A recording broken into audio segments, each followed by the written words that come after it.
Olá, papudos! Sejam bem-vindos a mais um episódio do Papo de Fotógrafo. Eu sou o Rafael Petrucco e hoje vamos falar sobre uma fotografia que conquista as famílias. E não tem nada de pose, a gente vai fazer tudo no documental. E vamos falar sobre outras coisinhas que vão derivar deste assunto. Mas antes, aquele recadinho super especial dos nossos queridos patrocinadores. Lembrando você que a Dpix está à disposição para transformar suas imagens em produtos. Final de ano chegando, é a chance de você, fotógrafo, principalmente quem trabalha com estúdio, trabalha com família, de encher o bolso de dinheiro, né? É o que a gente quer com o nosso trabalho. Transformar esses pixels que estão no HD em produtos. E a Dpix tem uma linha incrível de produtos para você poder oferecer para o seu cliente. E aí eu quero te dar uma dica muito especial, que a Dpix acabou de lançar. E aproveitando, óbvio, né? Esse momento do Natal que a gente já está se preparando para isso, o livro de colorir. E a gente está aproveitando a inteligência artificial, transformando as suas imagens, as suas fotografias em desenhos para as crianças colorir. E aí você faz um book, né? Um livrinho, um fotolivro lá para ela poder pintar com a canetinha do Bob Goods, né? Então aproveite essa oportunidade, ofereça esse produto para o seu cliente, ou dê de presente, de repente, só para você fidelizar mais o cliente. Então tem muita coisa legal, tem enfeite para Natal, cartão de Natal. Então é tema. Se quer tema Natal, a Dpix tem produto e outros produtos como fotolivro, artigos para decoração, tem tudo lá no site. Então acesse agora dpixpro.com.br, conheça todas as linhas de produto que você vai encontrar algum que vai se encaixar no seu tipo de trabalho, no seu tipo de cliente e vai conseguir faturar ainda mais nesse final de ano. Não perca essa oportunidade. Foto no HD é dinheiro perdido. Tá entendido? Então bora lá. O segundo recadinho é da nossa querida Banlec. A galera tá se esbaldando nas fotografias de esporte, ganhando muito dinheiro com quem tá correndo, jogando beach tênis, futebol, vôlei. Tudo o que você puder vender foto avulsa, a plataforma da Banlec te ajuda, facilita muito o seu trabalho. Inclusive, já tem a galera usando em casamento para vender fotos para convidados. Agora tem festas, né, de final de ano de empresas, de escola, apresentações de final de ano. Então, tudo isso você pode aproveitar. O recurso de reconhecimento facial, de venda avulsa, de pacote com desconto que a Banlec oferece. Então não perca a chance de faturar ainda mais com a sua fotografia. Se você está escutando esse podcast ou os outros que a gente está gravando durante o ano, você já entendeu que as oportunidades estão aí, com produtos, com serviços, e você não pode perder essa chance. Então faça o seu cadastro na Banlec. Para quem gosta de esportes, eles estão sempre divulgando eventos que você pode fotografar e ganhar dinheiro, mas se você tem aí acesso à escola, a empresas, festas de final de ano, é a sua chance e a Banlec vai entregar todo o recurso tecnológico para facilitar o seu trabalho na venda dessas imagens. Então não perca a oportunidade, acesse a Banlec, faça o seu cadastro e use a plataforma. E o último recadinho, né? A gente sempre faz apresentação, palestra, tá aqui no podcast e alguém me manda uma mensagem: Rafa, onde você compra, né? Onde você consegue essas camisetas com as frases, né, tão bacanas assim, que sempre viralizam na internet quando eu posto. Tem a lojinha do Rafa, eu vou deixar o link aqui na descrição desse episódio para você clicar lá, fazer a compra e já garantir o seu presente de Natal. Inclusive, se você não tiver dinheiro para comprar, pega esse link, joga no grupo do amigo secreto e peça de presente. Então você já vai começar 2026 uniformizado fotograficamente. Tá certo? Combinado? Então bora pro nosso bate-papo. Manu, seja bem-vinda. Oi, muito obrigada, Rafa. Muito legal estar aqui. A gente já gravou uma vez, agora estamos fazendo presencial. Plena pandemia, não foi? Foi, a gente fazia online lá, conversando via internet, e agora a gente está frente a frente. Finalmente, né? Sempre, sempre. Mas é a oportunidade. E o mais bacana é que muita coisa aconteceu de lá para cá. Muita coisa aconteceu. Então, coisas mudaram, coisas nasceram, coisas e permaneceram. A gente vai falar sobre tudo isso no episódio de hoje. Vamos lá. Manu, antes da gente começar, muita gente, depois da pandemia, começou a acompanhar um papo de fotógrafo e ainda não maratonou o suficiente para chegar no episódio que você participou. Vamos lá, Só pra gente fazer um resuminho, para as pessoas entenderem, né, o contexto do nosso episódio, conta um pouquinho da sua história com a fotografia, como é que você entrou nesse mundo, como é que foi parar na fotografia de família. Certo. Bom, eu comecei a fotografar há muitos anos, 20 anos que eu fotografo já. Comecei ainda na transição. Eu estava vindo para cá hoje lembrando, pensando, né? Como foi essa minha transição, esse meu início na carreira de fotografia. Eu digo transição porque eu peguei bem o final, a raspa do tacho da fotografia analógica. Eu trabalhava como laboratorista. Jovens. Você lembra o que químicos. era? Com químicos. Eu revelava filmes.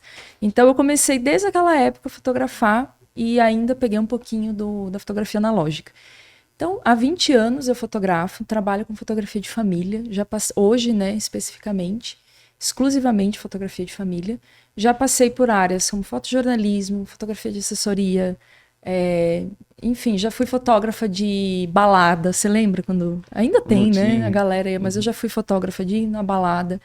E hoje eu sou fotógrafa de família, sou uma das fundadoras do diretório exclusivo para fotógrafos de família no Brasil. A gente começou como FDF, ainda é o FDF, mas era fotografia documental de família, quando a gente resolveu abrir, acho que foi 2022, para receber fotógrafos de família e começar um pouco a incluir não só o pessoal que faz o que a gente chama de fotografia documental de família, e também, uma certa maneira, informar, não vou dizer nem a palavra educar, informar mesmo que fotografia documental de família ela é mais uma linguagem, não um produto, né? Então, isso a gente começou com esse trabalho de trazer fotógrafos de várias áreas da fotografia de família, gente que faz newborn, pessoas que fazem, que trabalham com mais ensaios temáticos, de estúdio, né? E também quem trabalha com a fotografia documental de família, que é a fotografia sem direção. Então, hoje, além de fotógrafa, eu ainda fotografo, sou uma das fundadoras e também administradora do FDF Brasil. Tem muita gente, eu acompanho o Threads, né? Você já viu em várias polêmicas e várias discussões. Adoro. Mas eu percebo que tem muita gente ainda, inclusive nos grupos de WhatsApp, que estão em busca ainda, né, de nichos, de se encontrar na fotografia, ou porque estão começando, ou porque a fotografia, de uma certa maneira, foi entrando na vida delas. E talvez muitas ainda não saibam exatamente o que é uma fotografia documental. Sim. Principalmente uma fotografia documental de família, porque a gente, durante muitos anos, usou fotojornalismo como fotografias que não são posadas. Né? Era que como não adjetivo. Tem direção. Isso, que não são posadas. Né? Tô lá como observador só e vejo o negócio acontecer. Mas para quem tá entrando ainda, que não tá habituado com esse termo para fotografia, o que seria fotografia documental? Olha, é difícil, você me botou contra a parede agora, é difícil a gente dar um termo que explique em uma frase só o que é fotografia documental de família. Para mim, ela é muitas coisas. Primeiro que toda fotografia, seja a posada, seja a não dirigida, ela é um documento de algum momento. Inclusive, a gente falou muito sobre isso no primeiro podcast, né, que a gente gravou lá em 2021. A fotografia, ela é um documento. Então, partindo disso, toda fotografia ela é uma forma de documentar e guardar alguma época, enfim, algo que está passando naquele momento na vida das pessoas, né? Então, a fotografia ela é um documento. Eu gosto sempre de usar um exemplo de que uma cliente minha, uma vez ela me procurou para dizer, olha, eu quero fechar com você tal data e eu quero que você vai fotografar daquele seu jeito lá, sabe? Aqui eu não lembro como é que é o nome. Jeito relaxado de fotografia. Aquele jeito lá que você não fica pedindo para fazer pose.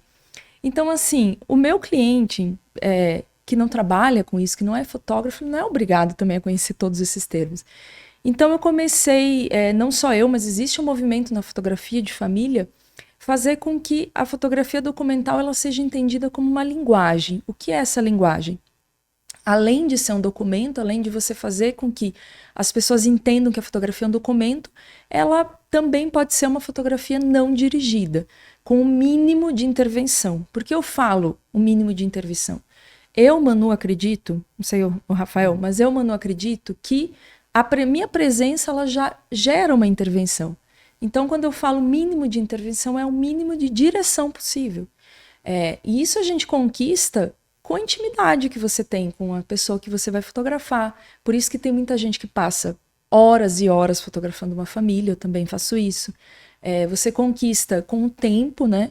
Eu acredito que você também tem esses clientes que você começa a fotografar a criança com 1 ano, do nada, você está fazendo 15 anos. Já me falaram isso, falou, Rafa, eu sei que vai fazer 15 anos. Eu falei, mas falta 9 anos ainda. Exato, mas você vai. Então, assim, eu acho que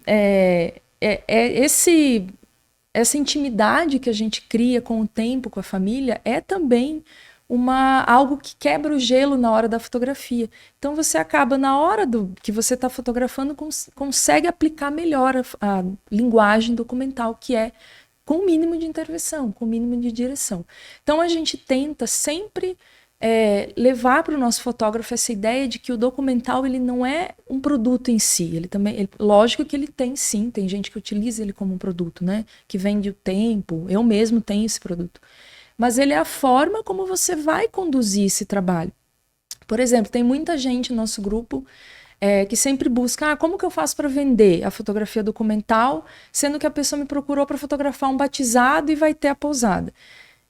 Uma dica que a gente sempre dá, e eu faço e fiz muito isso. Por exemplo, o seu cliente está esperando que você vá fotografar o batizado na igreja. Mas chega antes um pouco na casa para fotografar a arrumação, saindo de casa, sem que ele esteja preocupado em posar para as fotos e você vai entregar algo depois que ele não está esperando. Que são as fotos que eu gosto mais, enfim, que hoje eu tenho clientes também que me procuram para isso. Que são as fotos daqueles momentos arrumação, tá lá arrumando a criança, saindo com pressa de casa ou não, então... a gente sempre indica dentro do nosso grupo mesmo, do FDF, que façam esses movimentos de mostrar para o cliente também, olha, é possível você fazer isso também, olha que legal, se você chegar um pouquinho antes, eu vou conseguir registrar esses momentos que você não pediria para mim antes, sabe? E que ela não estaria preparada, Exato. Porque assim, você está se arrumando para ir pro batizado. Você não vai ficar parando para fazer pose porque você tem horário para sair e tá com pressa. Não, exatamente, assim, a fotografia documental... Como você também pode ver, tem muita criança, mas ela está em todas as áreas, né? No casamento. Mas é muito comum eu mesma ser contratada para fotografar famílias grandes, né? Com crianças.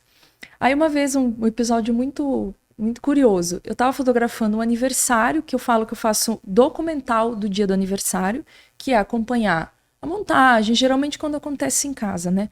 Desde o começo do dia... até o fim do dia, da criança ir dormir. E aí uma das convidadas, ela chegou assim para mim, sei lá, tinha uns 8 anos, 9 anos.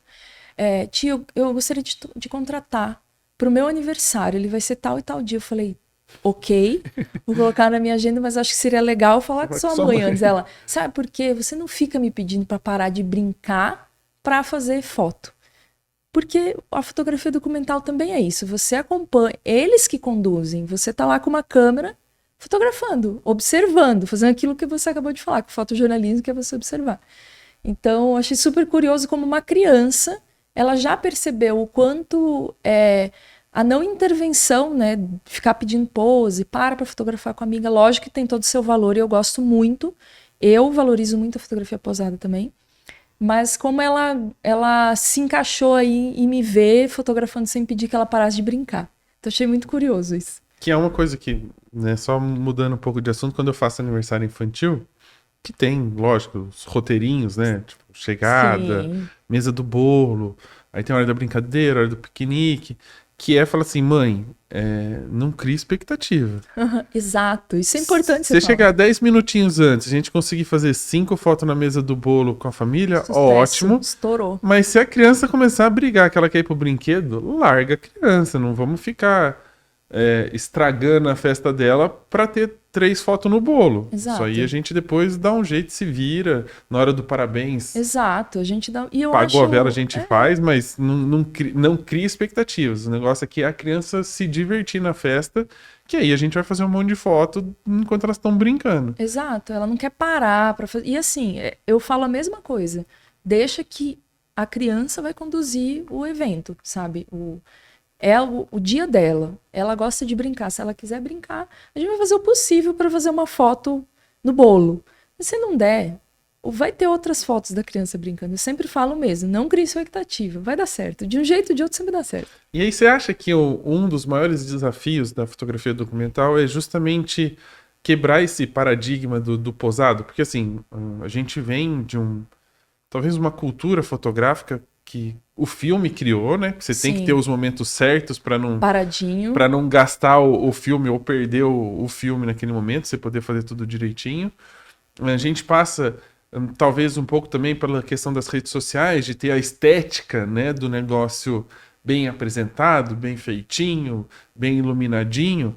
E o maior desafio da fotografia documental é justamente quebrar esse paradigma e falar, cara, mas a beleza também está no dia a dia, na bagunça, Exato. de não ter a casa arrumada, de porta do banheiro aberta, de criança com os brinquedos tudo espalhado pelo quarto. Tem muito, assim, o maior desafio do fotógrafo desse mercado é conseguir convencer o cliente de que a bagunça é um documento.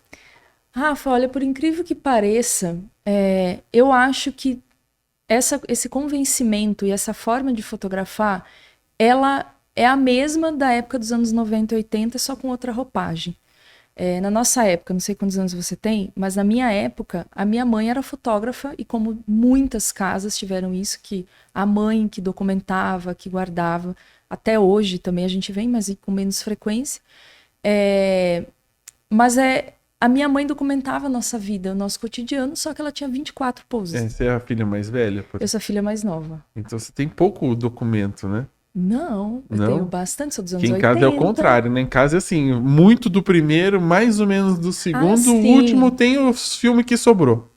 Você sabe o que quando eu cresci e comecei a entender a caixa de sapato com as fotos, eu ficava sentida, magoada, que a minha mãe, ela fez o álbum do meu irmão, que é mais velho, com aquele álbum que você escrevia, lembra? Os momentos, nasceu com tantos... E o meu não tinha nada. Você era só a caixa da Melicinha. É isso mesmo, eu só tenho a minha certidão de nascimento e a foto da Melissa, a caixa da Melissa com...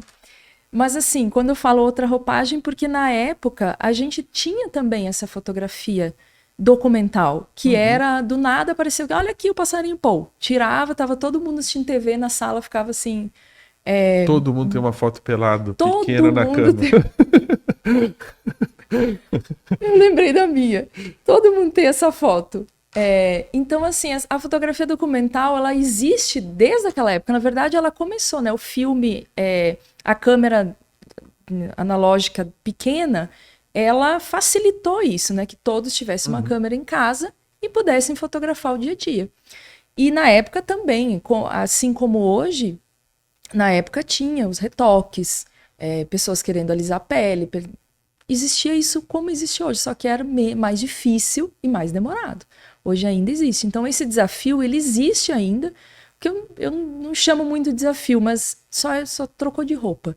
Hoje a gente vive, sim, eu acho que com mais forte esse movimento por conta das redes sociais, do perfeito, do sempre tudo no lugar, nada assimétrico, o que não era tão forte nos anos 80 e 90 a gente não, só via as minhas fotografias quem ia na casa da minha família, né? Então era uma economia visual muito diferente que a gente vê hoje daquela época. Mas eu falo que existe pessoas e público para todos os gostos, né? Acho que todo mundo gosta também de se ver muito bem arrumado, gosta de ver um retrato bem feito. Eu mesma valorizo isso. Mas a gente também tem os momentos genuínos que a fotografia consegue guardar, né? Consegue documentar sem que seja posado, né? E acho que é isso.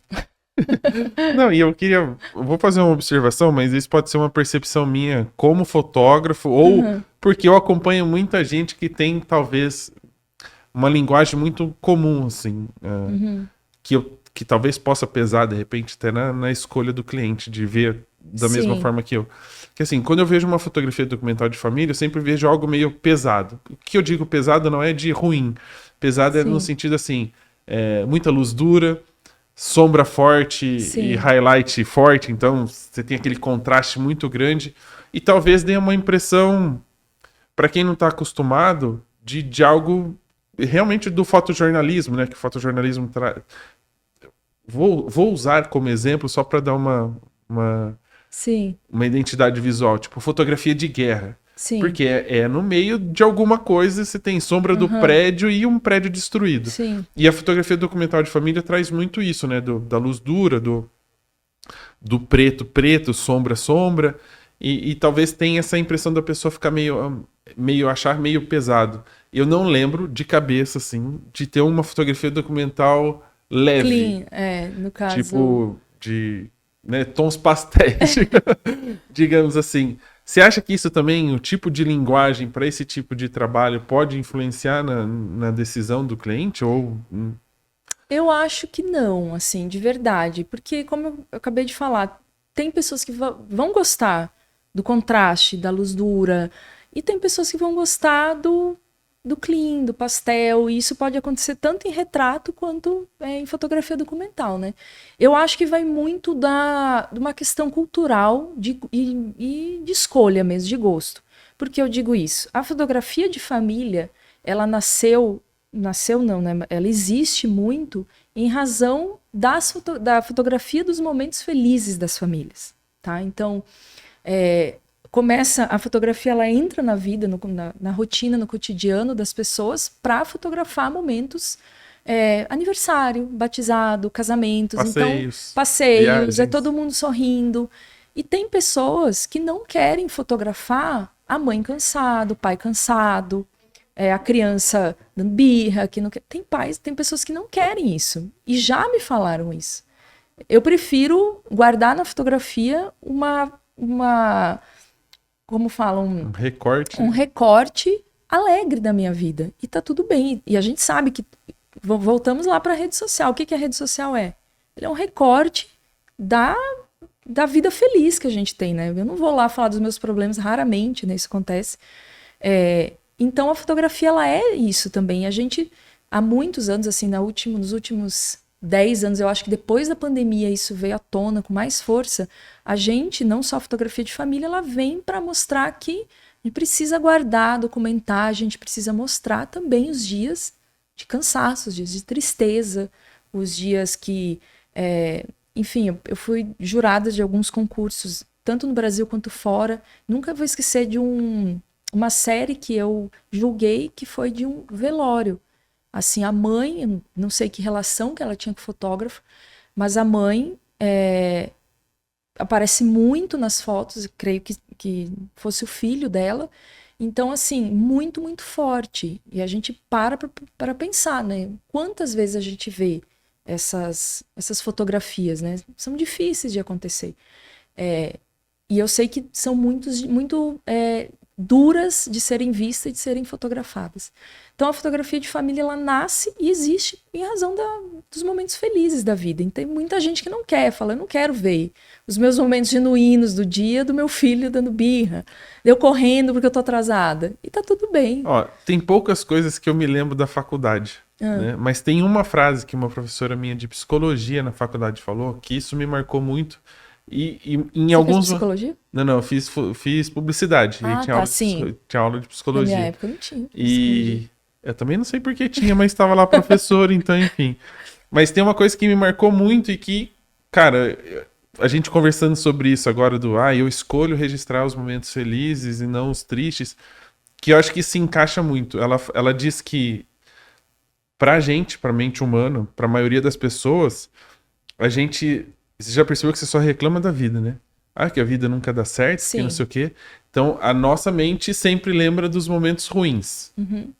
Por X motivos. Sim. Né? Que os momentos felizes, que por mais que possam ser maiores ou mais importantes que os momentos tristes, eles meio que ficam guardados numa caixinha. De sapato. Eu acho que talvez, tá? Pensando aqui com o Tico e o Teco, que talvez a fotografia exerça esse papel de ir buscar na caixinha esses momentos, porque a gente está tão cheio, né, dos problemas diários, das coisas que cansam a gente, o corpo, a mente.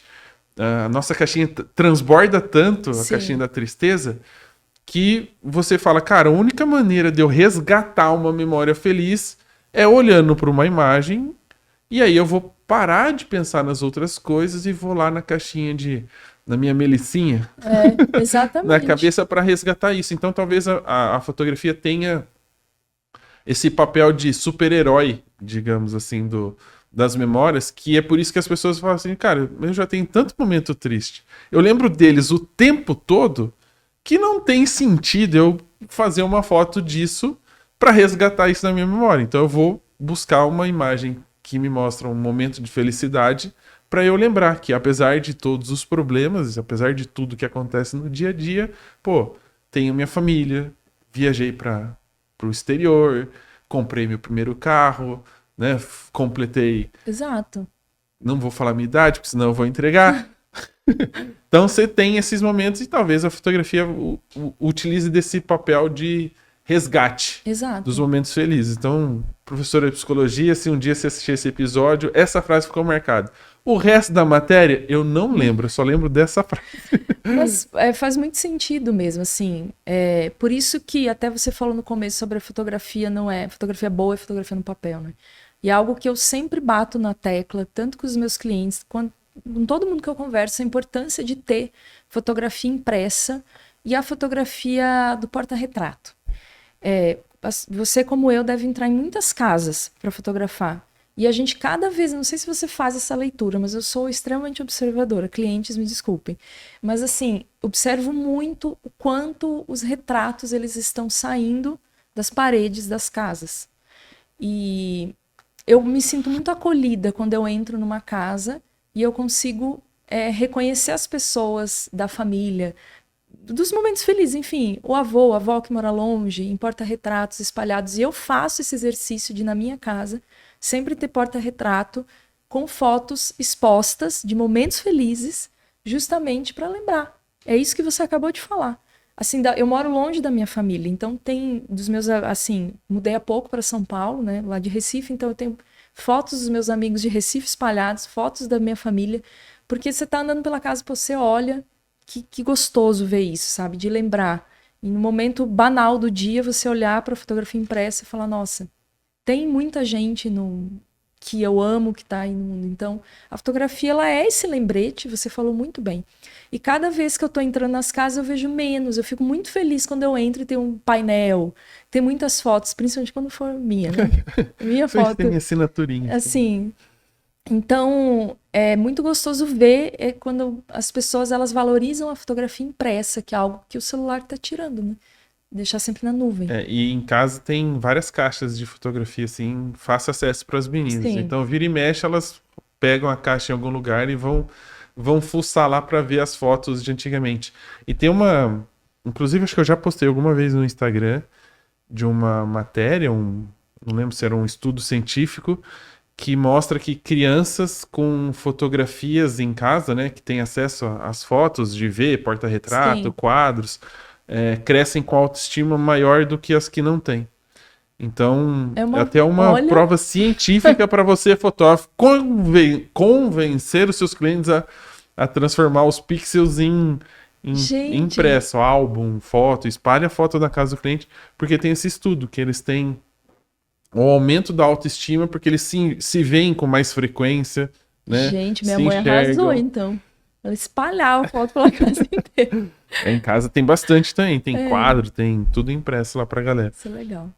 E falando da importância, né, que a gente tá citando até da questão da autoestima, a fotografia documental traz uma outra visão também, porque eu imagino, talvez nesse momento a gente ainda não tenha um estudo científico, Sim. né, porque digamos que está num certo começo, mas provavelmente essas crianças, quando crescerem, forem mais velhas ou forem pais e avós, quando olharem essas histórias, vai falar, nossa, olha minha mãe, coitada, se acabava para cuidar de mim. Olha como eu deixava a minha casa e eu brigando com meus filhos que deixa 2, 3 bonecos aqui no chão. O quanto vai ser poderoso, o quanto forte vai ser essa, na sua opinião, para o futuro, assim, para a história, quanto o documental é importante para não mostrar só esse lado feliz, né, que é o aniversário, que é a foto posada e enfim, mas que isso vai mostrar do tipo, cara, olha como foi, é como se fosse uma autobiografia através de imagens. Como toda fotografia, né, como eu falei no início, por ela ser um documento, ela sempre vai lembrar, principalmente a fotografia de família, que é extremamente afetiva. Toda vez que você olha uma fotografia, mesmo que posada, ela te lembra alguma coisa, a roupa que eu usei, A minha mãe sempre fazia isso comigo. Minha mãe sempre me botava em planta. Não sei, assim, é uma coisa de... Tudo que ela via planta, ela me enfiava em planta. Eu me tornei essa pessoa também. Eu vejo uma planta. Então, assim, daqui... não digo nem 20, 30 anos, mas no momento que quem for fotografado tiver consciência do que foi a fotografia documental na vida dela, eu tenho certeza que ela vai valorizar infinitamente mais. E principalmente impressa, principalmente no álbum. A gente entra em outro espaço da fotografia que está sendo muito comum hoje, e eu não sei com você, mas comigo muito comum, de famílias me procurarem e não permitirem que a foto seja publicada. Assim, eu tenho feito muito trabalho para evitar a exposição, principalmente da criança. Por quê? A fotografia documental, você pega as pessoas em momentos íntimos e genuínos. E eu publicar uma foto de uma criança no momento íntimo e genuíno, que pode ser a coisa mais fofinha do mundo, mas no momento que você lança na internet, essa imagem ela se torna do mundo, né? Então eu tenho cada vez mais recebido pais que me procuram para ter um álbum, para ficar justamente para a história daquele filho no futuro, ele vê, caramba, olha que legal o que a gente fez nesse dia. Eu fotografo muito assim, eu viajo muito a trabalho para passar um dia, 2 com a família. Então, que legal esse momento que a gente viveu, tá aqui o seu álbum, e pouquíssimo em rede social. Eu tô achando, por um lado, muito legal esse movimento de consciência, e pra gente também, a gente tem que ter uma curadoria muito mais aguçada, porque, felizmente ou não, a gente vende através das redes sociais, né, Rafa? E aí vai ter uma pergunta do fotógrafo que provavelmente vai falar assim, mas e aí, como é que eu vendo meu trabalho se eu não posso publicar? Como é que eu vendo meu trabalho? Então eu comecei, desde sempre eu tento incluir muito o meu cliente, por exemplo, na própria curadoria das imagens, para saber o que ele se sente confortável ou não em que seja publicado. Eu nunca faço uma publicação sem que ele autorize. Então eu acho essa reflexão importante, não sei se era um tema que a gente traria para cá, mas eu acho essa consciência, essa reflexão sobre aonde a gente está colocando nossa imagem, onde a gente está jogando a fotografia. Se no papel isso não se torna um documento muito mais valioso para a geração, né? Para ele levar como uma forma de herança afetiva também, né? Do que uma rede social. É onde eu bato mais a tecla. Lógico que a nuvem é maravilhoso, mas a experiência de você sentar daqui... Hoje você deve fazer isso, eu faço, de você sentar, folhear seu álbum, ver essas fotos. É outro movimento, outra experiência do que você passar a tela, né? O dedo na tela. E até uma maneira da gente refletir um pouco, né? O quanto a gente depende de uma rede social para vender o nosso trabalho. Será que é só ela que vai vender o nosso trabalho? Né? E se um dia ela parar de funcionar, como acontece de vez em quando que ela tá com bug, e aí você fala, cara, e agora? Ou, nossa, agora mudou o algoritmo, agora eu preciso criar views, como é que eu faço? Então, assim, já são tantas preocupações, e se preocupar mais uma, como atender a demanda do algoritmo para entregar o meu trabalho? O quanto a gente tá dependente disso. Pois é. Né? Tá usando como muleta, eu não vendo porque a internet, a rede social não entrega. Exato. E assim, eu sempre faço essa reflexão sobre rede social. Sempre faço aquela reflexão de, não quero mais, sabe? Não sei se todo mundo passa por isso, mas eu tenho uma relação bem estreita com rede social, porque a gente transformou uma rede social, que é para socializar, numa vitrine do nosso trabalho. Eu acho que a gente fez isso. E que bom, por um lado, porque é muito mais fácil, né? Muito mais acessível, muito mais rápido eu disseminar, né? Mostrar o meu trabalho. Mas, por outro lado, a gente está esquecendo que antes da rede social, a gente vendia também. Assim, por contatos, por encontros, como a gente está fazendo agora. A gente sempre força isso no próprio FDF, da gente se encontrar presencialmente, de ter esse contato, sabe? Eu sei que nós temos membros espalhados no Brasil todo, esse contato é mais difícil, mas a importância de ter sim os encontros, que eu acho que a pandemia ela deu uma afastada. Uma afastada. E antes da rede social, a gente vendia de outras maneiras, sabe? Eu tenho, por exemplo, muito acesso, vendo muito através do meu site. Não é só a rede social. Então, a gente começar a sair um pouco, abrir um pouco o olhar de que não está só no Instagram o nosso cliente. Eu acho que, na verdade, é onde ele menos está. é mais rápido, mais raso é o olhar dele sobre o nosso trabalho, entendeu? Lá é uma vitrine. A gente mostra, mas para ele conhecer, ele vai ter que entrar, que é contratar. Não, e eu acho, pelo menos no meu ponto de vista, quando vem pela rede social é um pouco mais difícil de vender do que quando vem por uma indicação. Porque quando vem pela uma indicação, ela meio que já tem ideia do quanto você cobra, de como é o seu trabalho. Aí você só passa o preço, passa a disponibilidade, a pessoa fala, fechou, é isso aí. É isso.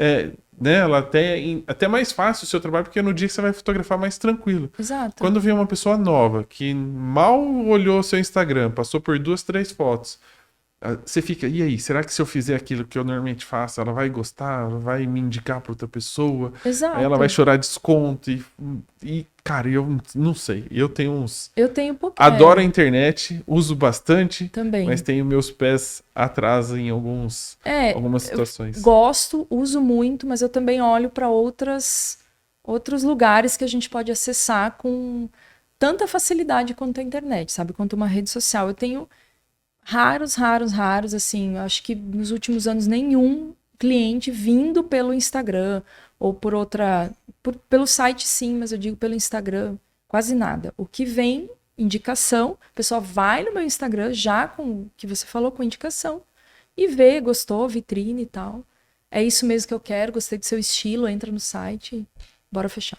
É um processo muito, muito complexo. E para quem tá começando, porque tem muita gente ainda que tá em busca ali do... E agora? O que eu faço? Aniversário infantil, casamento, retrato corporativo, faço tudo. Dinheiro na conta. Você só compra equipamento com dinheiro na conta. Exato. Mas para quem quer começar na fotografia documental, quais seriam talvez os primeiros passos que ela tem que seguir e algo que ela não deve fazer de jeito nenhum para já não começar com o pé esquerdo? Eu acredito que posso falar uma besteira gigante, mas eu acho que vamos para a última pergunta. Não deve fazer é você se fechar para todos os mercados, assim. Ao menos comigo, eu vou dar a minha experiência. Eu sempre fui aberta a muitos mercados, já fiz muito tipo de fotografia. Fotojornalismo, trabalhando em jornal mesmo, aquele jornal de papel, sabe? Que existia na época. Fotografia, enfim, como eu relatei no início. Eu acredito que para não dizer dar certo, mas conseguir dar um passo certeiro, vamos lá, um passo, é não se fechar para o mercado e tudo que ele tem a oferecer. E ele tem muito a oferecer, você pode fazer muita coisa. Sobre a primeira pergunta, né, sobre a fotografia documental, como começar? No começo eu falei, tenta aí mostrar para o seu cliente o que ele pode entregar, o que ele pode fazer, o que ele pode receber, na verdade, fora do que ele contratou. Foi assim que eu comecei, assim que eu indico. Eu não sei como é hoje. Eu comecei a fotografar, né, há 20 anos, então era outra realidade. Mas funcionou muito e até hoje funciona. Se eu precisar mostrar para o meu cliente que existe uma fotografia fora da fotografia que ele me contratou, que é aquela posada, enfim, fotografa por tantas horas o evento ao desenrolar.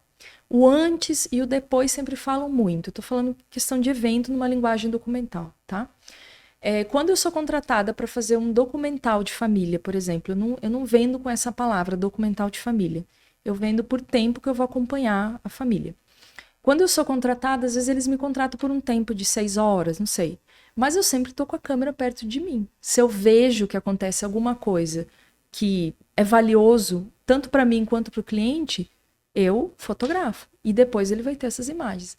Então, acho que para começar é dar esse passo de mostrar para o cliente que existe algo além daquilo que ele conhece.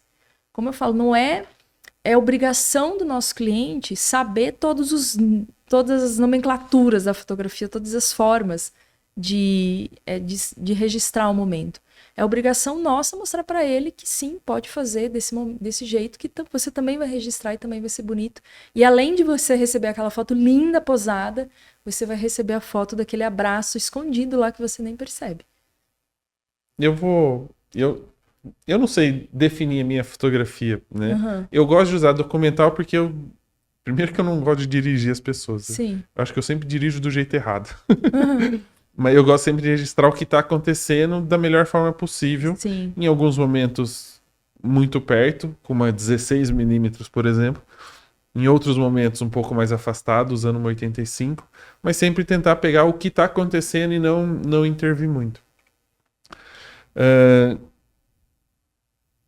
Como é que eu poderia definir, porque eu também não uso o contraste, igual a gente estava falando como Sim. fotografia documental, e nem tão tons pastéis, mas como é que eu poderia, de repente, mostrar para cliente que o posado vai acontecer em algum momento, aquilo lá não muda em nada o contexto, mas que o documental pode trazer um pouco mais de espontaneidade, de verdade daquilo.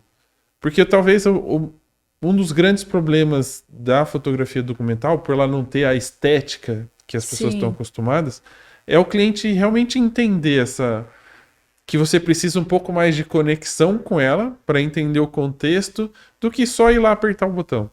Mais de tempo, no caso, né? De você ter mais tempo com ela, tanto no dia quanto antes, né? Uma conversa prévia. E também o que você mostra, né? Agora a gente vai entrar numa rede social e no site.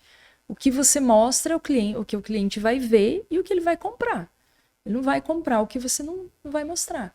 Então, eu acho sempre importante, já que tem a rede social à nossa disposição, tá sempre publicando e mostrando esse outro lado da fotografia, que não é nem outro lado, né? O lado da fotografia de família. Eu também, como você, eu não sei me dizer assim, você é o quê? Você é fotógrafa documental? Você é fotógrafa de família? Eu gosto de dizer, eu sou fotógrafa.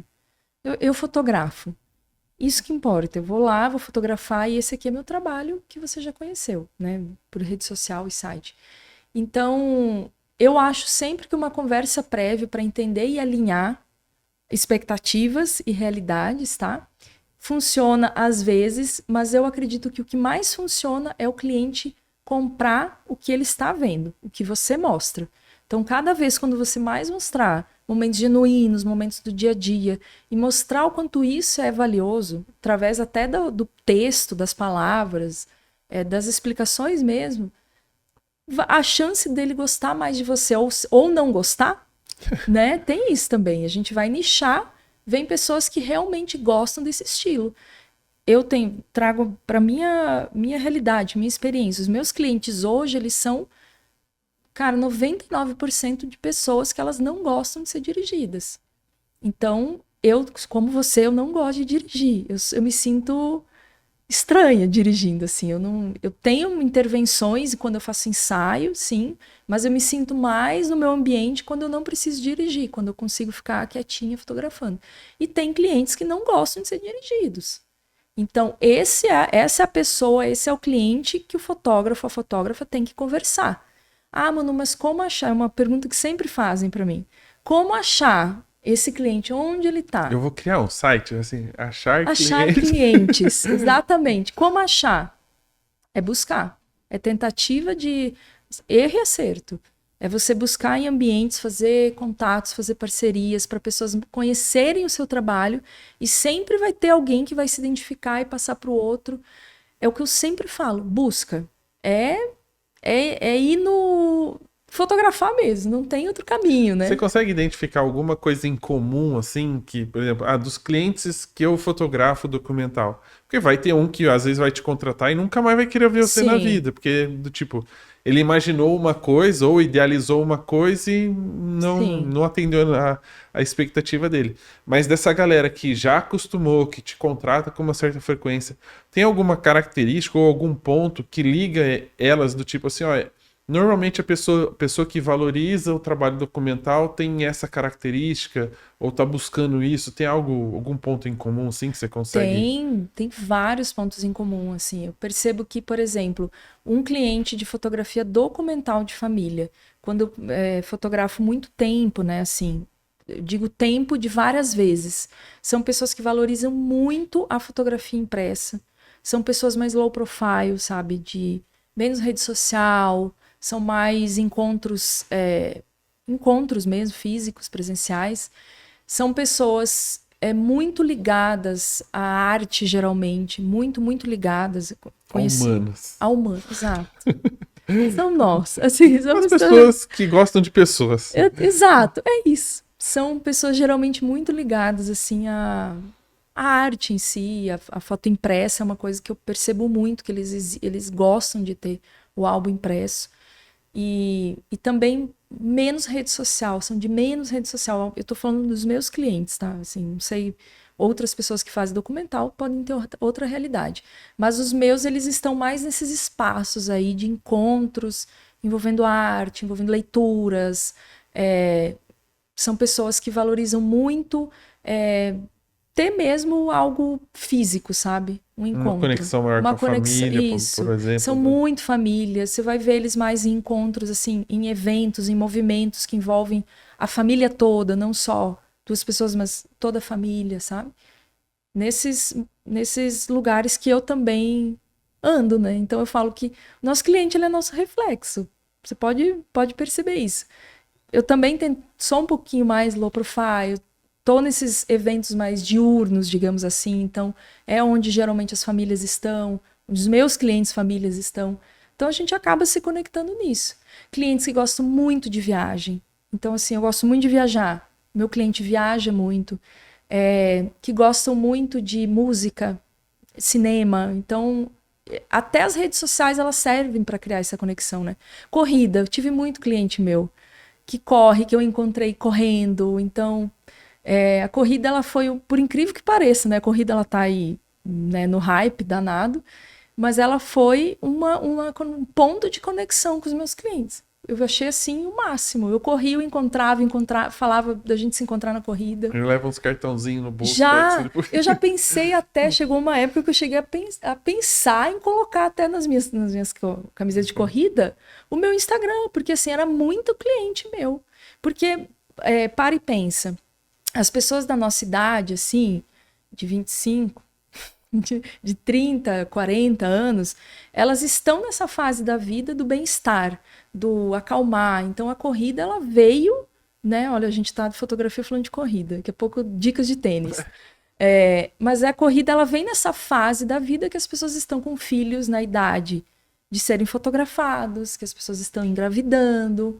Então, olha o nicho de você estar numa corrida e você encontrar o seu cliente, tá? Lógico que eu não corria para encontrar meu cliente, mas como é bom observar que o nosso cliente, ele vai ser difícil encontrar cliente sentado atrás do computador no seu escritório. Né? Exatamente, é o que eu sempre falo. Eu falo assim, eu dou muita consultoria também. Toda vez que eu sento com a fotógrafa, eu falo, você não vai encontrar o seu cliente atrás do seu computador. Você vai ter que, sim, circular nos lugares que possivelmente ele está. Mas eu acho que isso é uma troca muito genuína. Por exemplo, eu gosto muito de correr. Então, para mim, não era estou indo encontrar cliente. Eu estou correndo e encontro cliente.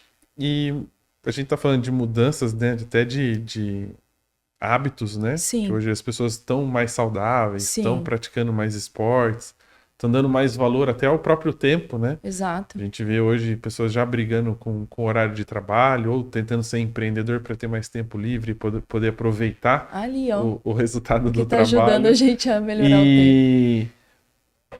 Você acompanhando, né, vindo de vários anos de experiência na fotografia, acompanhou também a mudança do mercado. Sim. Né? Tanto da fotografia quanto dos clientes.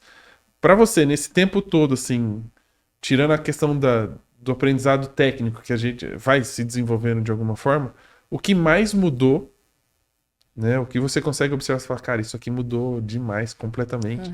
E algo que você fala, cara, isso aqui continua igual. Não tem... Passa ano e as coisas continuam dessa mesma maneira. Cara, eu acho que a pergunta inteligência artificial, assim, é bizarro, assim, o quanto ela mudou muito o nosso fluxo de trabalho. E eu falo a favor, tá? Tipo, se você souber usar, se você abrir a cabeça e perder um pouco do preciosismo, que eu mesmo sou uma pessoa muito preciosista com a minha fotografia, ela ajuda muito, muito, muito mesmo no fluxo. E o que eu falo, ela ajuda a me dar mais tempo para me dedicar ao que eu gosto de fazer, que é estudar fotografia, por exemplo, estudar arte, enfim, fazer minhas coisas. Então, isso para mim foi a maior mudança. Esses dias eu estava arrumando, ajustando uma roupa amassada, que hoje a gente tem programa que faz isso num clique, né? E eu falei, meu Deus, há muito tempo eu passava, no Photoshop para ajustar isso aqui. E agora você faz isso num clique, olha o tempo que você ganha. Então, assim, a gente, até no FDF, a gente fez uma pesquisa dias atrás com os nossos membros para saber quem está utilizando inteligência artificial e quem não está. E se quem não está, gostaria de saber utilizar. Metade respondeu que usa e usa todos os dias, e metade disse que ainda não sabe usar.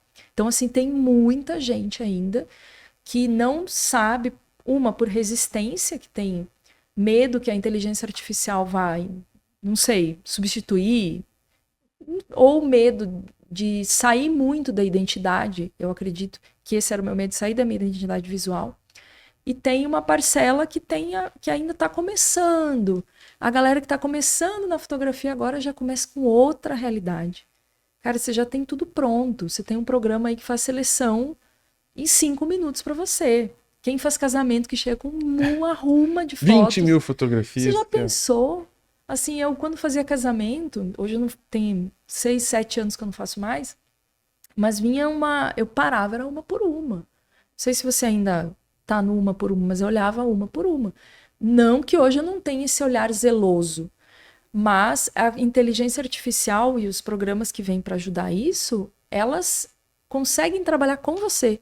Mas você, obviamente, o olhar humano, ele ainda é o olhar humano, é o olhar da sua fotografia. Você sabe o que você fez, então você sempre vai ter aquele olhar, aquele crivo, né? Agora, a segunda pergunta... É o que não mudou. O que não mudou? Ai, uma pergunta difícil, viu? Eu vou dar uma dica. Posso? Talvez a relação humana. Relação humana.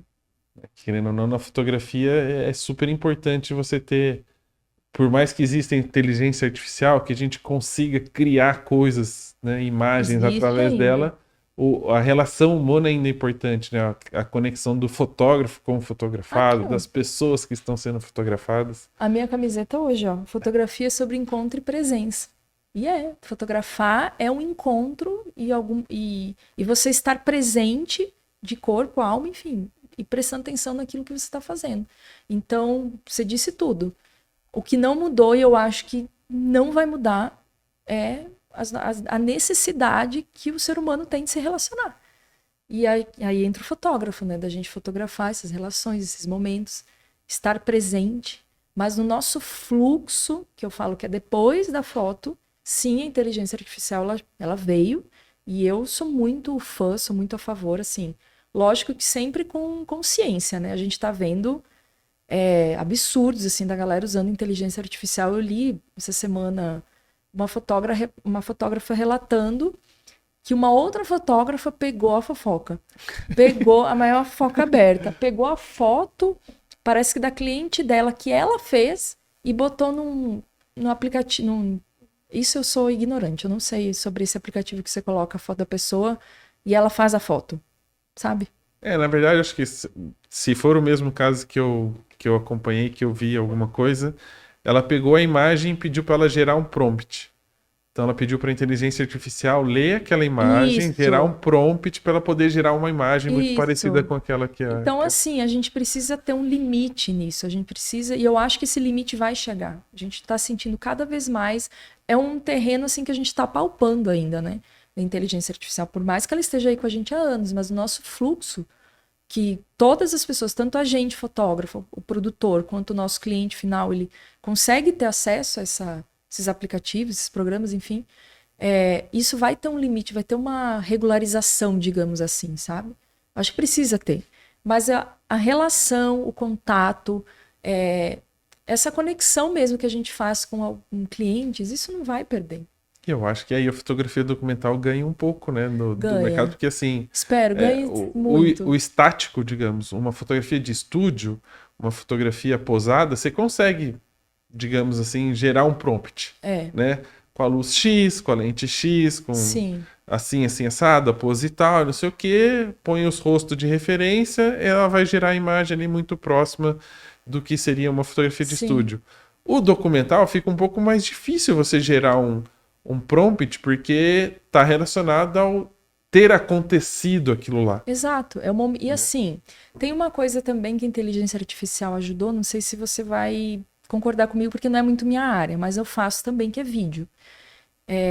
Hoje o que eu tenho procura também, quando eu vou fotografar, principalmente fotografia documental, por um lado é bom, por um lado não é. É de ter o vídeo também. Eu digo por um lado não é porque a gente se desdobra, né? A gente faz... Por mais que seja só mudar um Foto, botãozinho, é né? só mudar, mas muda uma chave na cabeça, porque você precisa filmar. Mas sim a valorização do cliente sobre o vídeo. De ter o som, de ter a imagem em movimento, porque a estática ela está muito mais acessível agora para a pessoa, né? Para o cliente. Mas o vídeo, ele veio também, a gente pode ver em rede social, o Reels, ele está muito mais sendo entregue do que uma fotografia estática. Porque ele traz outras características que a fotografia não traz, né? Então, para mim também, inteligência... Lógico que a gente já consegue emular aí uma pessoa falando, enfim. Mas no momento da fotografia documental, ela não vai... Do vídeo documental, no caso, ela não vai... A inteligência artificial não vai sumir com isso, mas eu acho que, pelo contrário, ela vai dar mais importância e mais... vai se criar mais uma necessidade de ter além da fotografia estática, entendeu? E aí eu falando uma coisa do vídeo que eu acho interessante, e talvez ela tenha um pouco mais de verdade que a fotografia, é porque, como a gente disse, né, a fotografia a pessoa olha, ela enxerga um segundo registrado ali. Sim. E vai na caixinha de memória dela. A gente sabe que as nossas memórias muitas vezes nos enganam. Sim. A gente acha que aconteceu uma coisa e sua mãe puxa a sua orelha e fala, não foi nada disso que aconteceu, foi desse jeito que aconteceu, dessa forma. Né? E muitas vezes a sua lembrança nem existe. Sim, exatamente. Sua memória nem era a memória exata do que aconteceu. E o vídeo não, porque o vídeo você vai ter o take inteiro, né? Aqueles 15, 20 segundos daquela cena. Sim. Vai ter o áudio do que foi falado, do que aconteceu. E aquilo meio que pode... A hora que ele vai abrir a caixinha e falar, sua memória não é a certa, não. A memória certa é essa que está em vídeo, porque existe um registro e a gente vai ter que sobrepor o seu arquivo na memória, né? Essa é uma das vantagens de também poder fazer alguns takes dos momentos que estão acontecendo. Só dá um pouquinho mais de trabalho, né? Você tem que ter uma câmera, tá ligada sempre em foto e vídeo, fotometrado, enfim. Mas legal você falar algo da memória, que a memória ela tá muito ligada às experiências que a gente tem, né? Então, é algo que eu sempre falo, o quanto é bom a gente dar uma experiência bacana para quem a gente vai fotografar, sabe? Não vou nem falar cliente agora, mas para todas as pessoas que a gente vai fotografar. Porque é algo que a experiência ela fica na memória tanto positiva quanto negativa. Se você voltar lá na sua vida, lá no começo da sua vida, na infância, sua primeira memória, provavelmente ela está ligada a uma experiência forte, assim, algo que você viveu que foi ou para mal ou para ruim, enfim, mas é uma memória muito viva, digamos assim, na sua cabeça. Tá nas primeiras caixinhas da cabeça. Nas primeiras caixinhas. A minha mesmo é eu queimando minha mão numa chaleira de água quente. Minha mãe falou, não é possível você lembrar disso. Eu lembro, você tinha 2 anos, traumatizou. Hoje, chaleira longe, mas assim... Como aquilo, eu fico pensando, se eu tivesse foto daquele momento, eu brincando lá perto daquela chaleira, com certeza, eu ia olhar aquela imagem e ia lembrar com muito mais força daquele dia. Mas a memória, ela tá sempre ligada a uma experiência muito forte. Né? A falta de ou a memória. A falta de eu tenho bastante. Eu não lembro o que aconteceu ontem, né? Mas de vez em quando eu lembro de algumas coisas que aconteceram quando eu era pequeno, sem precisar olhar a foto, e aí olho a foto e eu descubro a roupa que eu tava. Exato, são os detalhes. Quem tava comigo, sim. Os detalhes documentados, a gente volta. A importância de documentar esses detalhes. De não tirar também tudo no Photoshop, sabe? Todas as características das imagens, o sofá rasgado. Eu tenho um negócio com tomada. Eu não gosto de tomada, porque eu acho que tomada não vai contar história nenhuma. A não ser que você enfie uma tesoura nela. Exato, mas sim, existem histórias que são ligadas a tomadas. Então, assim, a gente tem que respeitar a história do nosso cliente, das pessoas que a gente fotografa, também são as histórias dos objetos, dos cenários que eles vivem. Então, isso é importante passar para quem a gente fotografa, para que ele entenda o poder e a força que tem, o valor, né, da fotografia documental. Mesmo porque, provavelmente, em alguns casos, quando você chega na casa do cliente, ela já fala, não, espera aí que eu vou arrumar aqui, vou tirar os brinquedos dessa sala, você tem que falar, não. Deixa os brinquedos, porque o legal é isso. É isso aí que vai aparecer na cena. Por exemplo, teve um ano que eu fiz um trabalho. Todo ano tem um trabalho do Natal, as fotos de Natal, né? Que eu não faço, mas tem fotógrafos que fazem maravilhosamente. Cara, criam uma cidade, né? Que você vai lá e coisa mais linda. Mas eu fiz o trabalho oposto, que foi desmontar a árvore de Natal. Nossa, eu amei fazer esse trabalho, assim, foi... Inclusive, já fica a dica, né? Para quem faz estúdio. Cara, estúdio, ou até fotografia documental, que é a desmontagem, você ir na casa do cliente para ele desmontar a árvore de Natal. Foi muito divertido, assim, porque, principalmente com criança, ela não pegava bola, jogava, se escondia na caixa. Então, assim, e não é algo rápido de se fazer, é a desmontagem da árvore de Natal, porque você tem que enrolar, guarda aquilo para não quebrar, e aí às vezes quebra e para comer. Então, assim, fica a dica, gente. Foi maravilhoso isso que eu fiz. Eu tô até pensando em fazer ano que vem, né? Porque geralmente as pessoas desmontam em janeiro e as crianças estão de férias, então você pode fazer algo legal nisso. Sempre fiz ensaios de Natal com por exemplo, alguma experiência vinculada, sabe? Então, para ficar o mais documental possível, menos direção possível. Então, gente, fica a dica do desmontagem. Foi maravilhoso. A montagem e a desmontagem. Vamos faturar faz mais, o pacote, né? Aí. Pacote. A montagem em casa, o ensaio no estúdio e a desmontagem em casa. Você vai entregar um pacote 3 em 1 com desconto. A gente tá falando da inteligência artificial e tem uma outra coisa uma palavra que a gente escuta muito nos congressos, nas palestras, principalmente quando a gente fala de uma fotografia sem direção, que é a autenticidade, né? Sim. Isso a inteligência artificial dificilmente vai influenciar ou tomar o lugar do fotógrafo, né? Em todos os momentos que a autenticidade estiver envolvida, dificilmente a inteligência artificial vai conseguir entregar algo muito parecido. Para você, o quanto é importante, né, além dessa conexão de ser você mesmo, a autenticidade está ligada com a fotografia documental? Olha, a inteligência ela não vai substituir, não tem como, né? Mas ela vai facilitar muito que as pessoas se percam um pouco do que ela realmente quer no sentido de autenticidade. E quando eu falo autenticidade, eu acho que também você quer dizer com isso, é você respeitar o que você gosta de fazer, o que você gosta de fotografar, como você gosta de fotografar. E isso é geralmente um embate, assim, de toda pessoa que está principalmente começando. Eu faço o que eu quero ou eu faço o que o mercado quer? O que me pagam. O que me pagam. Aí eu respondo, você faz os dois. Sim, faz sim, porque a gente precisa, não vou romantizar, a gente precisa trabalhar, a gente precisa comprar câmera, a gente precisa comprar HD, a gente precisa pagar nuvem, precisa pagar programa. Mas a autenticidade, ela mora quando você começa a olhar para você, para o que você gosta de registrar, como você gosta de registrar e investir nisso. E eu falo investir é investir tempo, investir conhecimento, investir em trabalhar e tentar vender isso mesmo. E a gente pode investir isso paralelo ao que a gente faz para pagar conta. Em algum momento, essa fotografia que a gente faz para pagar conta e a fotografia que a gente faz para estudar e para entender nossa autenticidade, ela vai se encontrar. E aí você já vai ter um trabalho muito sólido, né? Muito concreto. Então, eu acredito que a autenticidade, ela mora aí. Quando a gente consegue olhar para o nosso trabalho, para o que a gente gosta de fotografar, o que a gente gosta de fazer e investir no melhoramento disso.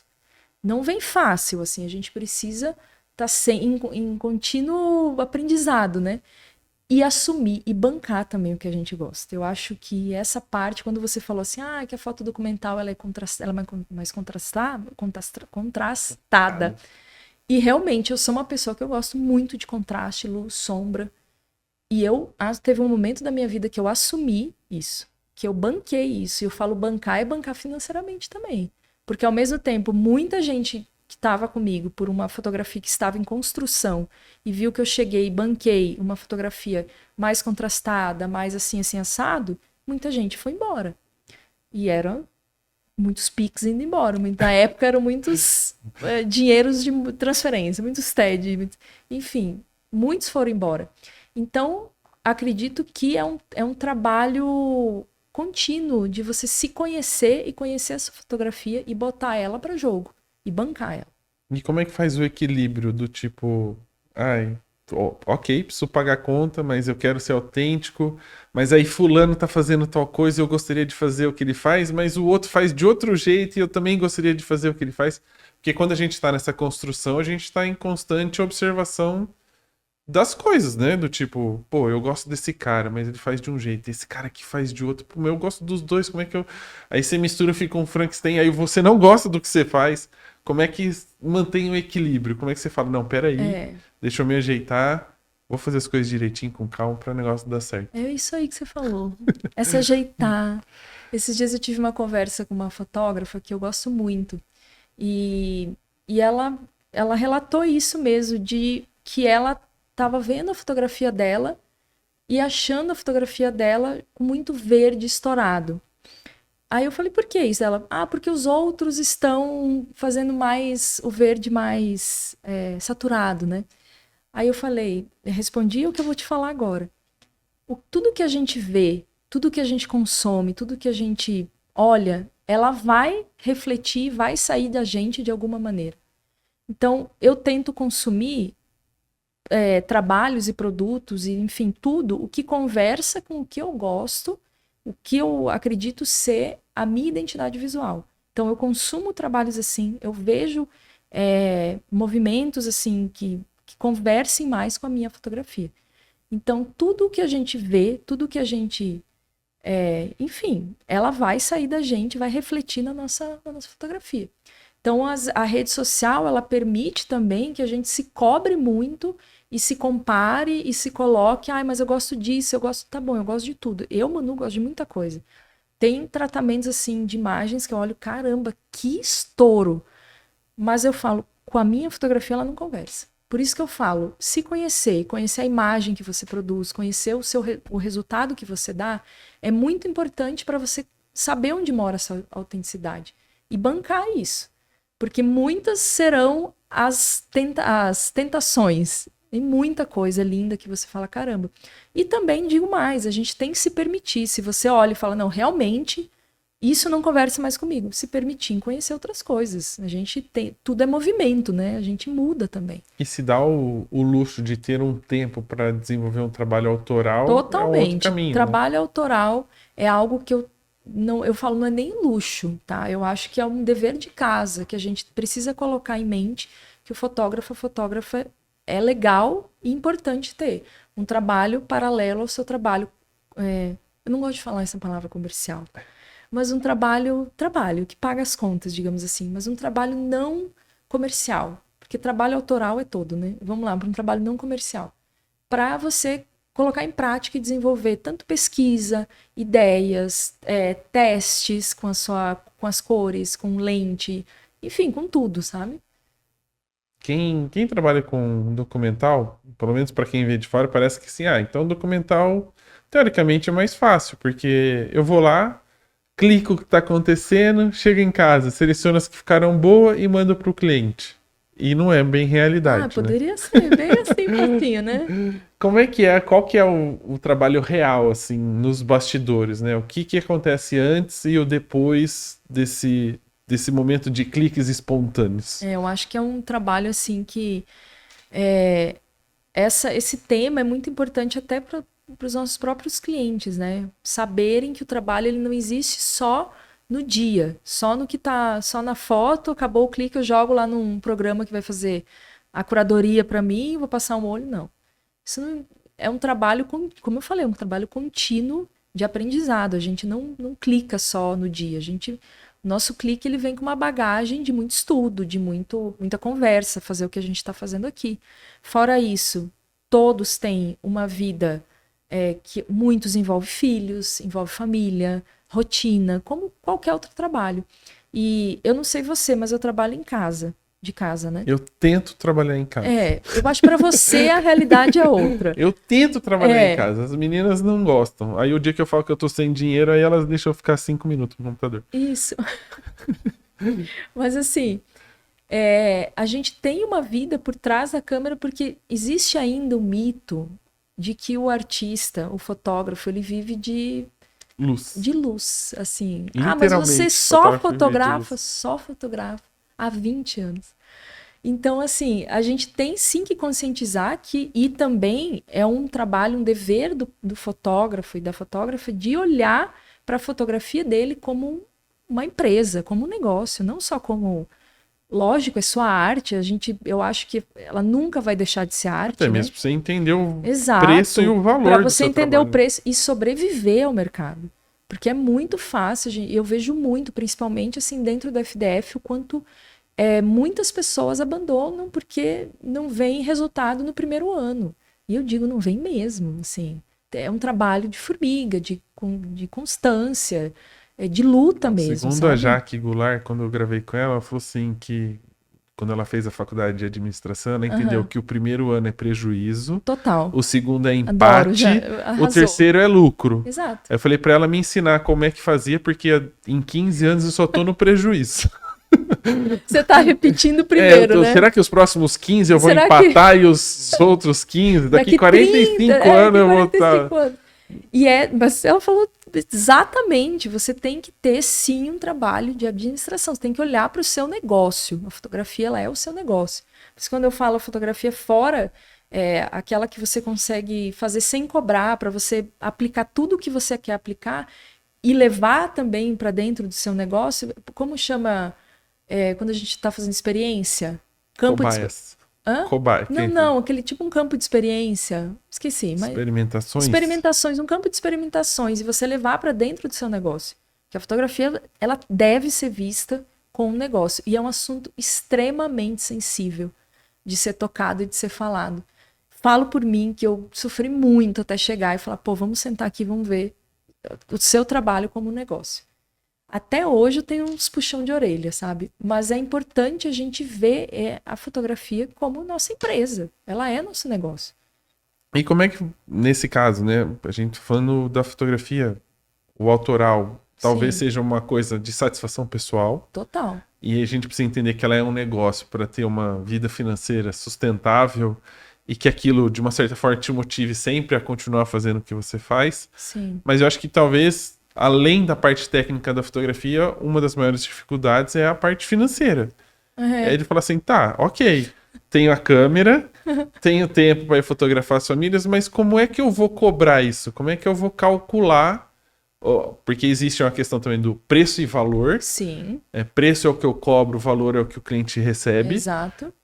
Vamos falar de preço, então. De preço. Como é que eu coloco isso numa planilha?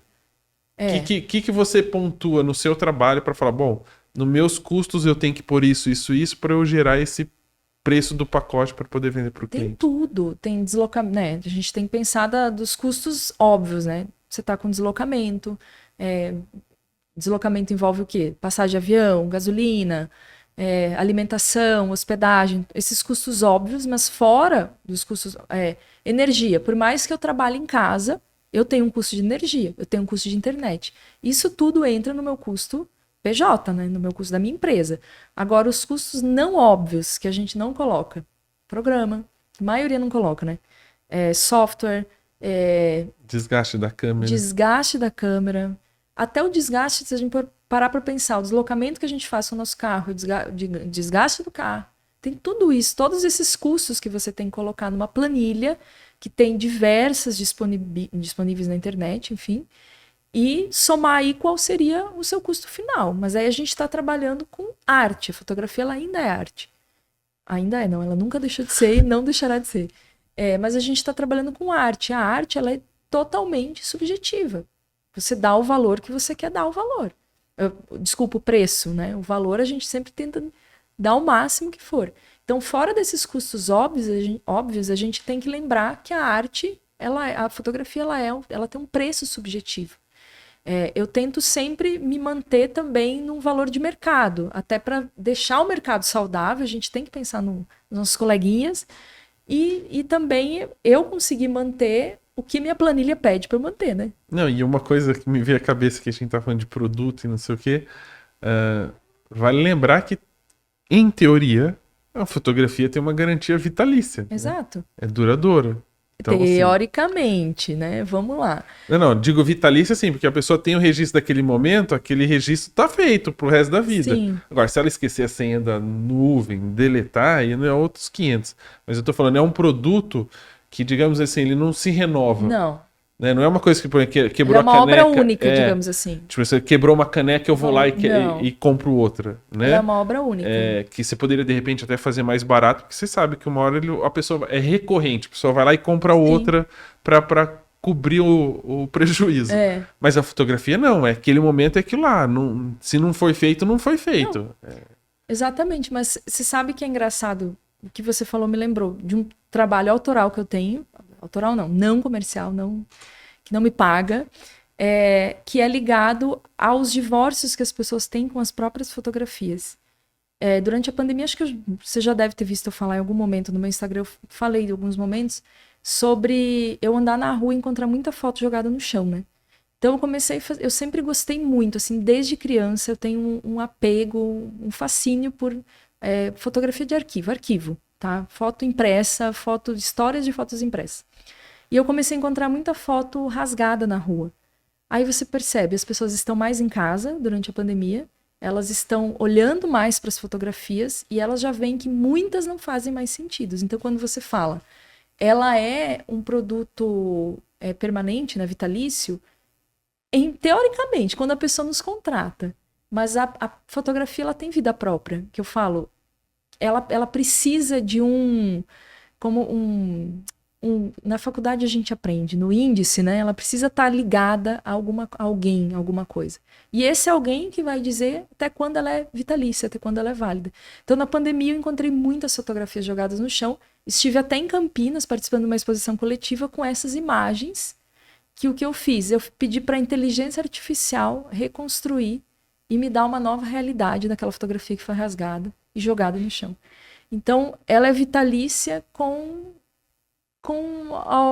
algumas ressalvas, digamos assim, né? Até não existisse divórcio, que é o rasgar a fotografia. Que a gente tem que vender igual o padre vende o casamento. Até que a morte os separe. A gente vende assim. Se ela vai separar antes, aí já a gente não tem mais controle. Mas a ideia é essa, que a fotografia ela exista e faça sentido enquanto existir sentido, né? Depois contrata a gente para um novo sentido. Exato, a gente vai de sentidos em sentidos. A gente vai pagando essas coisas. E aí entra a questão do valor. Então a gente tem lá na planilha um valor X. Um valor X. Que eu tenho certeza que a maioria dos fotógrafos, quando faz realmente a planilha como ela deve ser feita, fala, nossa, passei 20 anos da minha vida pagando para trabalhar. Exato. E tem que botar tudo nessa planilha, né? Eu falo, tipo, cara, tudo. Da roupa que você compra para ser uma roupinha melhor, até... Tudo, é tudo nessa planilha.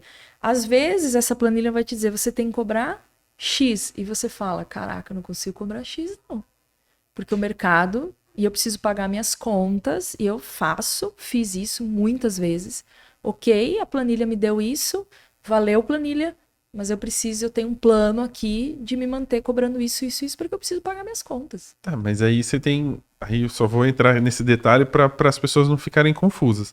Quando você planilha tudo e o valor final é maior do que aquele que você pode cobrar no mercado que você tá, só tem duas soluções. Ou você aumenta a quantidade de trabalhos com o valor que você cobra, que você consegue, né? Porque aí você vai ter um volume maior. Você ganha no volume. E você vai cobrir. Ou você muda de cidade. Só que até para recomeçar naquele valor. Não fala muda de cidade, que eu já mudei 9 vezes. Vai parecer assim. Tá mudando. Não, tô falando, mudar de cidade, na verdade, assim, mude o ambiente que você tá atuando. Ou investir para você melhora o seu público.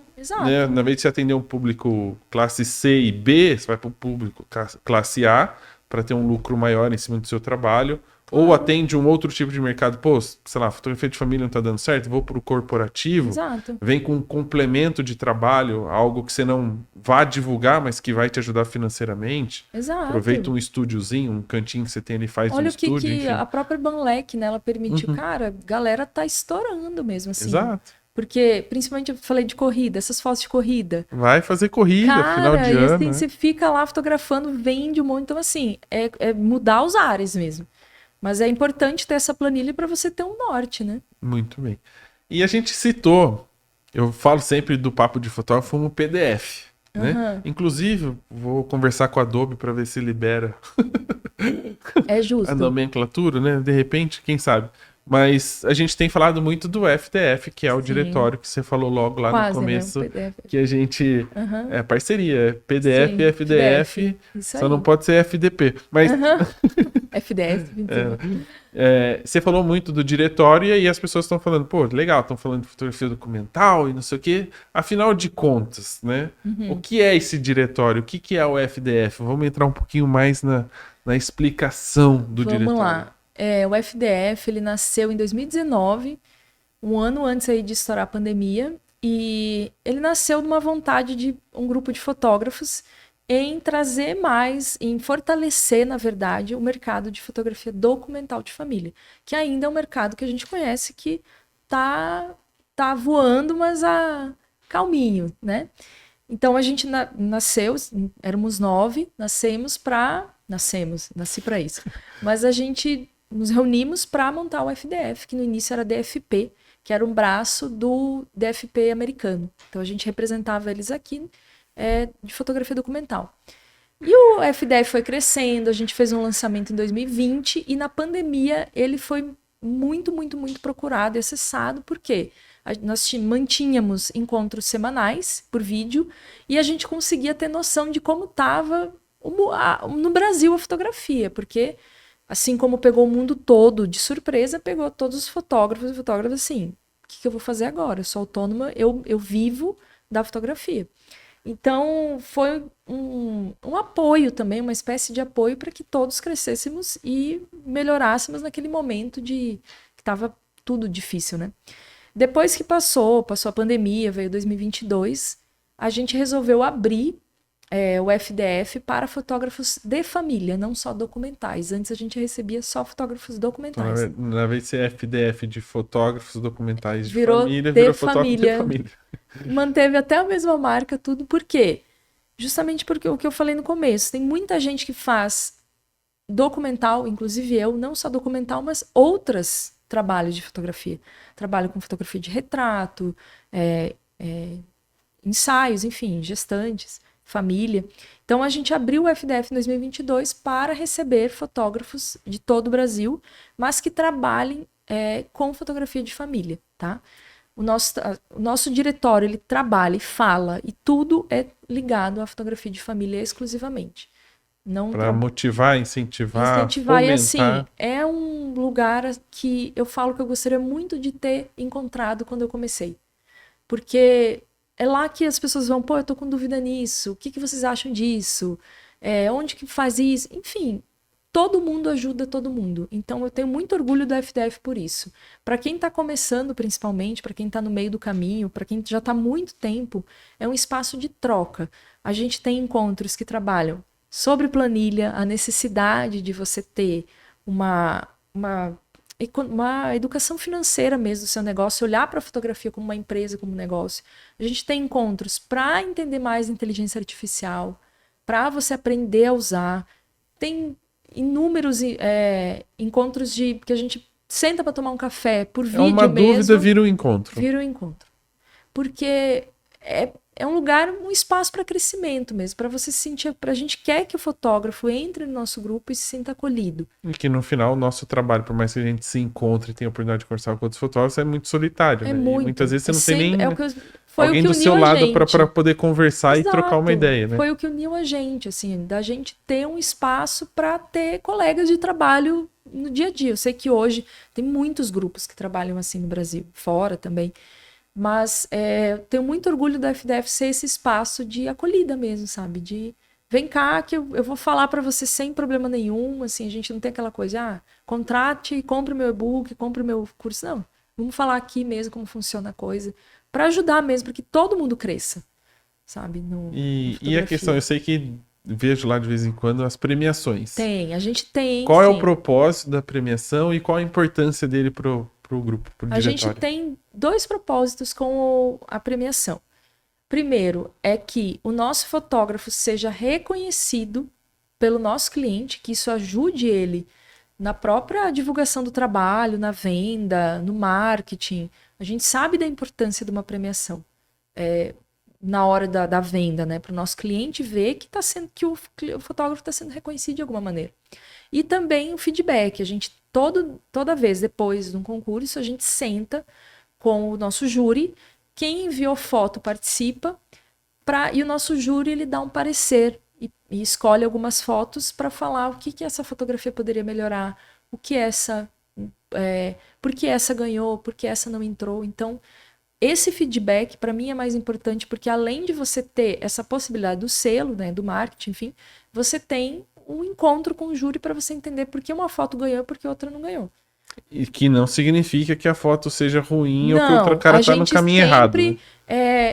Falei, inclusive, essa semana no FDF, a importância da gente não ter um concurso como um recorte fiel do que é o trabalho do fotógrafo, sabe? Isso é um recorte, mas não é um recorte que fala do contexto dos anos todos do trabalho. Eu vou até aproveitar essa oportunidade para contar uma história de forma muito resumida para as pessoas entenderem o quanto é importante para nós, desenvolvimento fotográfico, participar de um concurso, para você ter o olhar de outros profissionais para o seu trabalho, mas o quanto isso não define o trabalho de ninguém, porque tem uma noiva que, infelizmente, a gente não pôde fotografar o estúdio que eu trabalhava, não pôde fotografar o casamento dela, mas a gente encontrou com ela depois e, conversando com ela, estava muito brava e chateada com o fotógrafo que fez o casamento dela.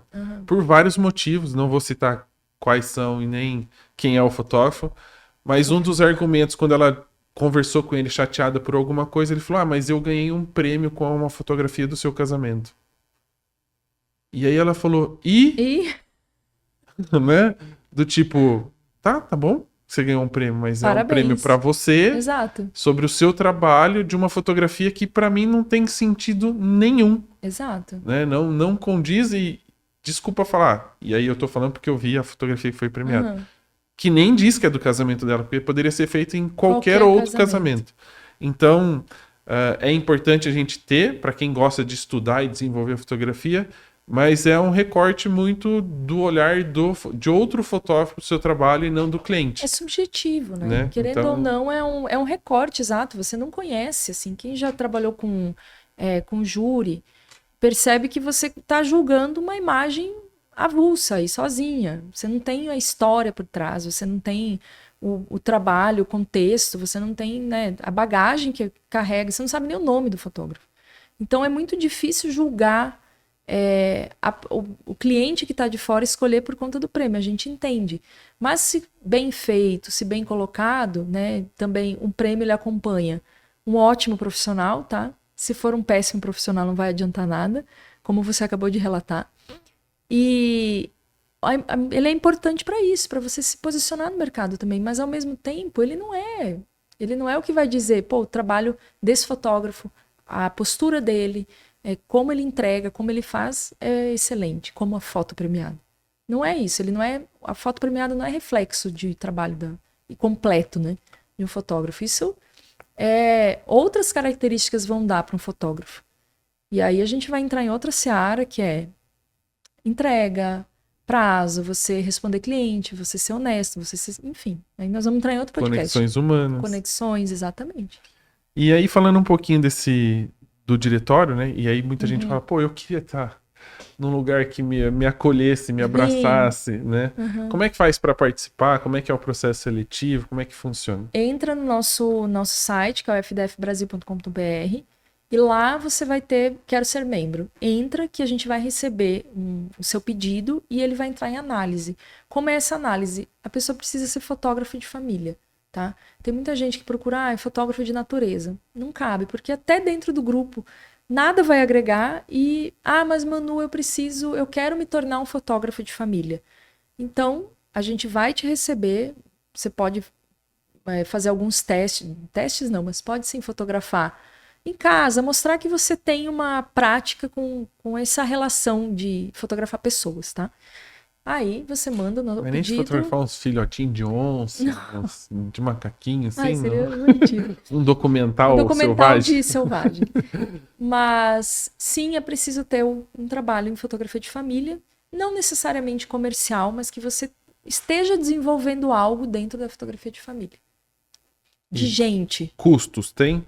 Tem. Vai ter que pôr na planilha? Vai ter que, mas é um custinho baixinho para você ter muitos outros benefícios, porque além desse grupo de troca, a gente tem muitos parceiros que oferecem descontos, benefícios.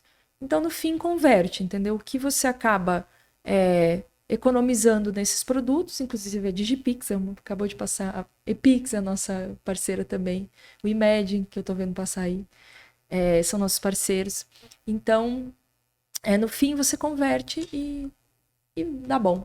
E aí, falando um pouquinho, a gente falou do marketing, né, do selo dos prêmios. Sim. Fazer parte do diretório e usar como sou membro do diretório também ajuda, né? Sim. Onde você está mostrando que você está sempre estudando, claro, e a acompanhando gente a evolução. tem justamente um selo que a gente entrega, que é para fotógrafos com mais de 10 anos de trabalho, mais de 5 ou mais de 3. Uma forma até de reconhecer fora do concurso, entendeu? Mas ele precisa estar com a gente há 2 anos. Por quê? Para justamente cortar aquela coisa de vou entrar no diretório só para pegar um selo. E por incrível que pareça, a gente sabe que tem. Então, foi uma forma da gente manter entre pessoas que estão com a gente há no mínimo 2 anos, estudando, participando, trocando. Que eu falo que uma troca ela só acontece quando tem um grupo. Uma conversa, né, um diálogo, é com no mínimo 2 pessoas. Então, quando tem um grupo de troca, todo mundo vai participar. Então, é importante essa participação. Todo mundo ajuda, todo mundo é ajudado. Por isso que a gente quer que a pessoa esteja com a gente há 2 anos. 2 anos com a gente é o selo de fotógrafo reconhecido. E aí, aproveitando para a gente já terminar o nosso bate-papo, que a gente já falou bastante aqui, o que vocês estão planejando para agora, né? O que o FDF vem preparando para a galera que está acompanhando? E como é que você deixaria de dica? O que você deixaria de dica para quem acompanhou o bate-papo até aqui e tá falando, cara, agora eu acho que é a hora de eu entrar nesse negócio, na fotografia documental, na fotografia de família? O que a Manu deixa de dica pra galera? Vamos lá, do FDF a gente está com programação para o próximo ano de participar em feiras, né? Nossa ideia é sempre estar presente em feiras para mostrar mesmo o que o FDF faz para pessoas que não conhecem, para pessoas que estão começando. Então, vocês vão ver a gente em feiras. Humanizar o FDF. Humanizar, mais ainda. E também a gente vai ter nosso congresso, dia 2 de abril de 2026, né? Que vai ser exclusivo para os nossos membros. Vai ser um dia todo de palestras, de trocas, de apresentações. Vai ser nosso primeiro congresso. A gente vai sair do virtual para ter um encontro presencial aqui em São Paulo. E o que eu deixo de dica para quem está começando, para quem está no meio do caminho, para quem está no final do caminho, é acreditar. Sempre acreditar no que gosta de fazer, no que está dentro de você, sabe? Acreditar e investir nisso. Acreditar muito na intuição de fotógrafo. Eu acho que a gente que trabalha com algo tão íntimo que são as pessoas, a gente tem uma intuiçãozinha mais aguçada. Eu acho que quando a gente acredita e segue essa vontade, segue o nosso chamado mesmo, né? Vamos botar isso na nota, mas o nosso chamado dentro da fotografia é sucesso. A gente só tem que ter persistência, acreditar e ter persistência no negócio. Muito bem. Manu, obrigado. Obrigada a vocês, gente. Participação. Lembrando que o FDF e o PDF, Papo Olha de que Fotógrafo, tá São com parceria. parceiros. Então a gente vai fazer muita coisa junto. Então vem novidades por aí. 2026, muita coisa para acontecer. Então se você ouviu esse episódio, gostou do tema, gostou do assunto, gostou do bate-papo, não esqueça de comentar, compartilhar com os amigos, falar para a galera, olha que legal esse assunto aqui, vamos entrar nessa bagunça. A gente está à disposição sempre para responder e nos vemos no próximo episódio. Um abraço e até mais. Tchau, tchau. Obrigada, Rafa. Valeu.